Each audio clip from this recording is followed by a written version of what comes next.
Salam, efirdə xəbərlərdir. Milli Məclis Azərbaycanda 21 yaşına çatmış vətəndaşların mülki odlu silah əldə etmə hüququnu 3-cü oxunuşda təsdiqləyib.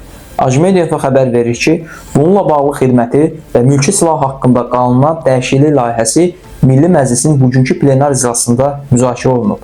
Bildirilib ki, mövcud qanunvericiliyə əsasən mülki odlu silah əldə etmə hüququ üçün qoyulan yaş həddi 18-dir. Qeyd edək ki, ölkədə xidməti və mülki silahı əldə etmə hüququ olan subyektlərin sırasına xüsusi nizamnamə vəzifələrini yerinə yetirən dövlət orqanlarının və hüquqi şəxslər xidməti və mülki silahın işlənib hazırlanması, sınaqdan keçirilməsi, istehsalı ilə və ya silahın satışı ilə məşğul olan müəssisələr, idman və ovçuluq cəmiyyətləri və təhsil müəssisələri aiddir.